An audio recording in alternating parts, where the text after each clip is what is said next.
My wife took her last breath. I was holding her hand. I had been sitting beside her hospital bed for 6 hours straight. My back ached. The fluorescent lights buzzed overhead in that way. Hospital lights always do, like they're trying to remind you that time is passing. Dorothy's hand was warm still, and I kept thinking, as long as her hand is warm, she's still here. I told myself that over and over.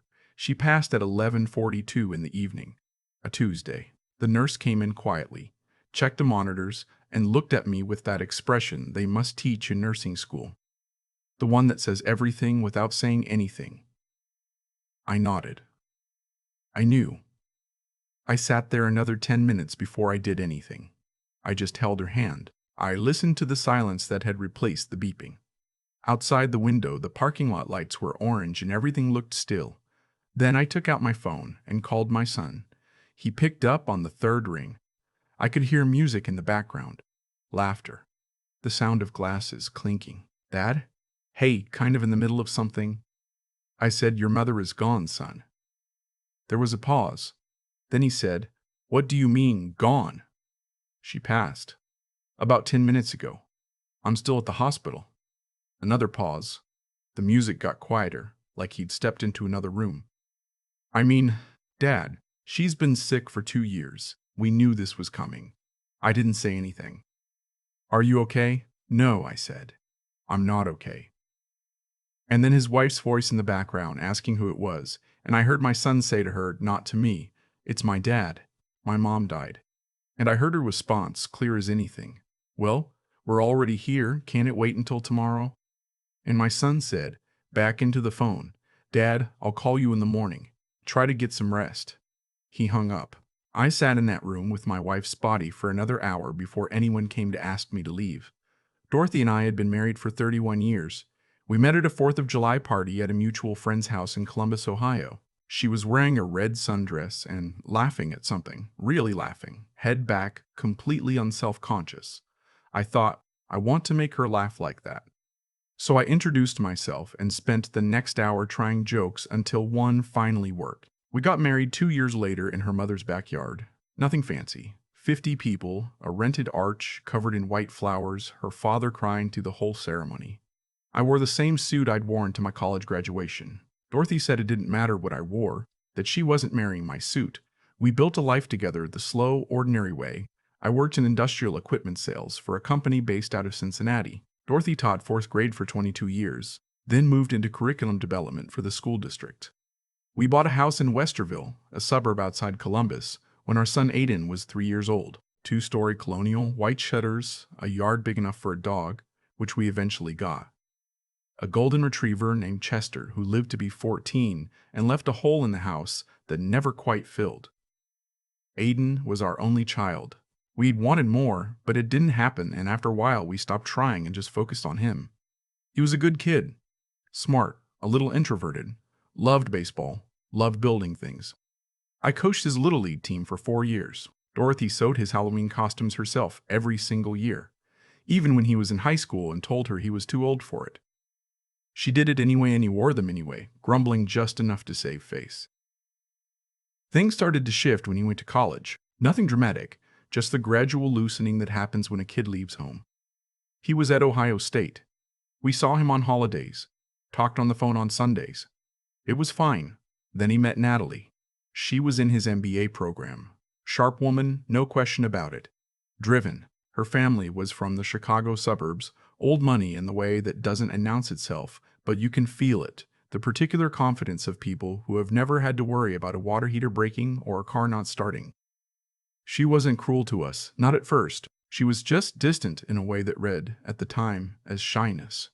Dorothy tried. She invited Natalie to things, asked about her work, her family, her interests. Natalie answered incomplete sentences and never asked anything back. Dorothy told me not to read into it. She's just private, she said. Give her time. We gave her time. They got married 4 years after they met, in a venue outside Chicago that cost more for one night than my first car. Dorothy wore a blue dress. She looked beautiful. Natalie's parents barely spoke to us. There were 180 guests, and we knew maybe 6 of them. But Aiden looked happy, and Dorothy kept saying, that's what matters, that's what matters. And for a while, things were okay. A different kind of okay, quieter, more formal. We saw them 3 or 4 times a year. Aiden called less frequently. When he did call, conversations had a mannish quality to them, like he was reporting in rather than talking to his father. Dorothy noticed, before I did, that something was pulling him away. Small things. He stopped using the nickname he'd had for her since childhood, started calling her Mom in a flat, deliberate way. He stopped asking about Chester's grave in the backyard, which had been a ritual. He used to always ask if the rose bush we planted there was still growing. He forgot my birthday one year, then remembered 2 weeks late and sent a gift card. "She doesn't like us," Dorothy said to me one night, matter-of-factly, the way she said things she'd been sitting on for a while. "You don't know that," I said. "I do know that," she said, "and that's okay. Not everyone has to like everyone. I just wish she didn't need him to not like us too." Dorothy was diagnosed with ovarian cancer in the fall, 2.5 years before she died. Stage 3. She did 2 rounds of chemo, then surgery, then more chemo. She lost her hair and got it back and lost it again. She never complained in a way that made me feel helpless, which I think was a deliberate choice on her part. She complained in the ways that were useful, when she needed something, when she was in pain and needed medication adjusted, when she needed me to call the doctor. But she didn't collapse into it. Aiden and Natalie visited once after the diagnosis. Once in 2.5 years. They came for a weekend in the spring, about 8 months in, when Dorothy was between treatments and feeling well enough to cook. She made pot roast. She spent 2 days on that pot roast.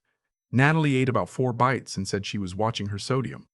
Aiden spent most of the visit on his phone. When they left, Dorothy hugged Aiden at the door for a long time. He hugged her back, but his arms were stiff. I watched from the porch. After their car pulled out of the driveway, Dorothy came and stood next to me and we watched the street for a moment. "It's okay," she said in a tone that meant it wasn't, but she'd made her peace with it. "It's not," I said. "No," she agreed, "but it's what we have." The last 3 months were hard. She was in and out of the hospital, then home on hospice, then back. I learned how to administer IV fluids. I learned which of her medications needed to be given with food and which didn't. I became the kind of person who could look at a PICC line without flinching. Our neighbor Bev came over twice a week to sit with Dorothy so I could run errands or just get an hour outside. Our pastor, Reverend Dalton, stopped by on Thursdays. 2 of Dorothy's teacher friends, women she'd known for 20 years, came regularly and sat with her and talked about the school district gossip and old students and everything that had nothing to do with being sick. That was the gift of it, that they could make her feel like herself for an afternoon. I called Aiden every 2 weeks during that period. I kept the calls factual. I told him what the doctor said. I told him when she had a good week and when she didn't. I didn't beg him to come because Dorothy had asked me not to. She said she didn't want a visit bought with guilt. She said if he came, she wanted him to come because he wanted to. He didn't come. The last time Dorothy and I talked, really talked, was 3 days before she died. She was having a better day, alert, sitting up. I made her chamomile tea, and we sat together in the bedroom, and she asked me about the garden, what was coming in, whether the hosta along the back fence had spread the way she hoped. I told her it had. I don't know if that was entirely true, but I said it, and she smiled. Then she told me she had something to tell me. She said she'd been working with our attorney, a woman named Helen Schaefer, who had been handling our family's legal matters for 15 years, for the past 8 months. She said she'd made changes to her estate plans that she wanted me to know about. She walked me through them calmly and precisely, the way she used to present curriculum proposals to the school board. I listened to everything she said. When she was done, I didn't speak for a long moment. "You planned all this," I said. "I had time," she said, "and I wanted to know that things were taken care of, for you." She reached over and took my hand. "Don't be too hard on him," she said. "He got lost. It happens to people. It doesn't mean he was never our son. He stopped acting like it." "I know," she said, "but you remember who he was before. Hold on to that." The morning after she passed, I drove home from the hospital in the gray early light and sat in the kitchen and drank coffee I didn't taste. I waited for Aiden to call back. He called at 9:15. "Hey, Dad, how are you holding up?" I told him about the arrangements. The funeral home. I told him Dorothy had prearranged most of it, which surprised him. I could hear it in his voice. I told him the service was going to be Saturday, 4 days away. There was a pause. Saturday, he repeated. Natalie has a work event Friday through Sunday. It's a retreat in Scottsdale. She's presenting something. It's a big deal for her team. I waited. I'll try to come Sunday, maybe, if we can get an early flight back. Aiden. I know, Dad, I know, but Natalie really needs me there. She gets anxious presenting and... Your mother's funeral is Saturday, I said. That's what I called to tell you. The silence on the line was different from the one the night before. Heavier. I'll see what I can do, he said finally.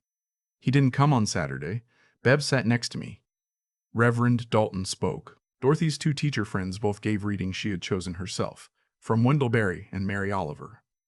There were about 60 people in that church, people Dorothy had touched in her years of teaching, neighbors, friends, her book club, women from her garden club.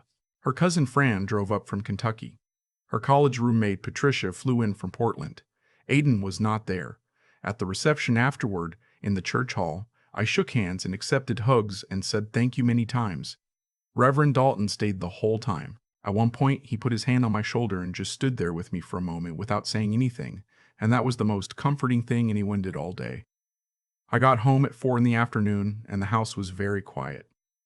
On Monday, I met with Helen Schaefer in her office downtown. She was in her late 50s, efficient and careful, with the kind of calm that comes from having sat across the table from a lot of grieving people. She explained Dorothy's estate plan. Our house was to pass to me. Our joint accounts, our retirement accounts, all of it to me. That was all straightforward. But Dorothy had a separate account, an investment account she had built over the years from her teacher's pension supplements and some inheritance money from her mother that she'd invested carefully and quietly for 20 years. The account held just over $340,000. Dorothy had placed that account into a trust, structured so that it bypassed probate entirely. The trust named me as the primary beneficiary for living expenses and medical care. Any remainder after my death would pass directly to a children's literacy nonprofit Dorothy had supported for a decade, not to Aiden. There was a letter. Dorothy had written it to Aiden, to be delivered by Helen's office after the reading of the estate documents. Helen had already arranged for a copy to be sent to him. I asked to read it. It was 3 paragraphs, handwritten. I won't put all of it here, but she told him she loved him. She said that love wasn't something that could be revoked by behavior or absence, but that love also wasn't the same thing as inheritance. She said she hoped he would think about the choices he'd made in recent years, not with guilt, but with honesty. She said she hoped he would find his way back to his father, not for money, not out of obligation, but because life is short, and she knew he knew that now. She signed it, all my love, always, Mom. I folded the letter and put it in my coat pocket and drove home. What followed was not a single dramatic moment. That's the thing no one tells you. There was no showdown. There was no confrontation at the door, no scene. Aiden called me about 2 weeks after the estate was settled. He had received his copy of the trust documents and his mother's letter. He started the call businesslike, asking about the account, asking if there was any flexibility in the trust terms. I told him the trust was irrevocable. He knew what that meant. Then his voice changed. He said, "Dad, I need to understand." "What do you need to understand?" "Why she did it this way. Was it punishment?" I thought about that for a moment. "No," I said. "Your mother didn't do punishment. It was a decision. You should read her letter again." There was a long pause. "I didn't come to the funeral," he said. "Not an excuse this time, just a fact, delivered like an admission." "No," I said. "You didn't." "I don't know how to explain." "You don't have to explain it to me," I said. "I was there. I know what happened. What I don't know is what you're going to do with what happens next." He was quiet. "Dad," he said after a while, "I'm sorry." I had been waiting to hear those words for a long time, and when they came, I didn't feel the relief I expected. I felt tired. The kind of tired that comes from carrying something heavy for a long time and then setting it down. The relief isn't immediate, it's just the slow return of something you forgot you were missing. "I know you are," I said. The months after that were not a fairy tale. That's important to say. Aiden didn't move back to Columbus. He and Natalie didn't divorce, though I later learned there'd been real tension between them in the months following Dorothy's death, the kind of tension that comes from a person beginning to see themselves clearly for the first time in years. He told me eventually that Natalie had blamed him for the trust, as if it were something he had caused by not managing her properly, and that conversation had been a turning point for him in ways I didn't ask him to detail. He started calling more often. At first, the calls were short and careful, like he was feeling for solid ground. We talked about nothing: sports, the weather, a documentary he'd watched. I didn't push. Dorothy's voice in my head, patient as ever. Give him time. He came to visit in the spring. He came alone. He arrived on a Friday evening, and I made chili, something I'd been making the same way for 30 years, and we ate at the kitchen table and talked for 4 hours. He told me things about his marriage that I didn't ask to hear but listened to anyway. I told him things about his mother's last weeks that he hadn't been there for, and I watched his face while he listened, the way guilt and grief work on a person. Before he left Sunday afternoon, he walked out to the backyard. I followed him. He stood in front of the garden bed along the back fence where the hostas had spread exactly as Dorothy had hoped, where I planted a small rose bush the previous fall. She loved this yard, he said. She did. He stood there a while. Then he said, I want to do better, Dad. I looked at my son. He was 41 years old. He looked tired in a way that was different from stress. It was the tiredness of someone who had been living the wrong way for a while and had started to feel the weight of it. Okay, I said. That's it? Just okay? What else do you want me to say? He laughed a little. It was rusty, that laugh, but it was there. I still live in the house Dorothy and I shared. The hostas came back strong this spring, and I've been meaning to divide them the way she always said I should, but never quite get around to it. I drank my coffee in the kitchen every morning in the same chair, looking out at the same yard, and most mornings that feels like continuity rather than loneliness, which I think is a gift she gave me without me knowing it. My son and I talk every Sunday now. He called last week to ask for my chili recipe, said he wanted to try making it himself. I walked him through it step by step the way my own father walked me through things, and somewhere in the middle of explaining what to do with the dried ancho chiles, I had to stop for a moment because I could feel Dorothy laughing somewhere, saying, See? I told you. She was right about most things. She was right that he got lost. She was right that he could find his way back. She was right that I should hold on to who he was before, because that person was still in there, underneath everything that had grown over him. What she didn't say, and what I have come to understand on my own, is that losing her made certain things impossible to pretend anymore. The trust wasn't revenge. The letter wasn't a punishment. It was a woman who loved her family enough to tell the truth about it, even at the end, even when she wouldn't be there to see what happened next. That's the thing about the people who really love you. They don't protect you from yourself. They just make sure the door stays open and leave it up to you whether you walk through. I'm 63 years old. My wife is gone. My son is finding his way back.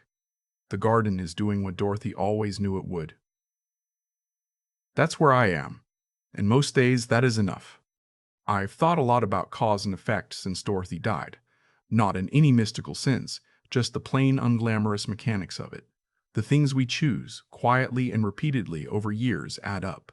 They compound, and eventually they produce a result that surprises everyone except the person who was paying attention. Aiden didn't become a stranger overnight. That's the part that used to keep me up. There was no single moment I could point to and say, there, that's when it happened. It was 100 small surrenders, a phone call cut short, a visit that never got scheduled, a mother's nickname quietly dropped. Each one so small it was easy to explain away, but they accumulated.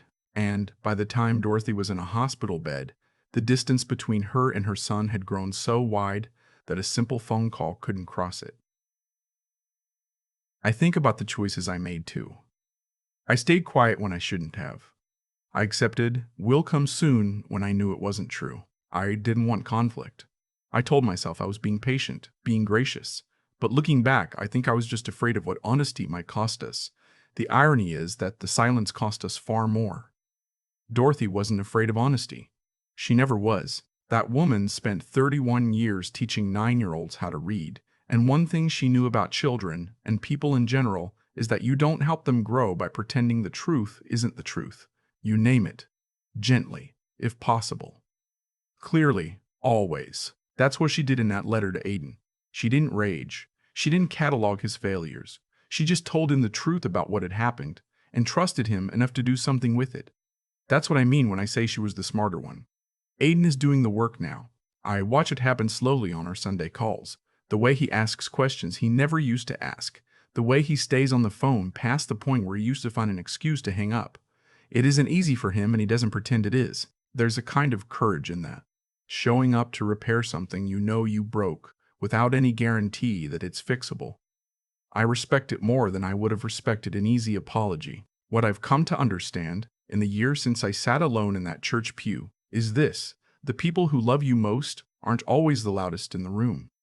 Sometimes they're the ones quietly making sure the door stays open after they're gone. Dorothy put that trust in place not to punish anyone, but because she understood something I was still learning, that protecting someone from consequences isn't the same as loving them. Real love tells the truth. Real love makes space for a person to become better, even when it's uncomfortable, even when you won't be there to see it. I didn't get a perfect ending. I got an honest one. And at 63, I've learned that's worth more.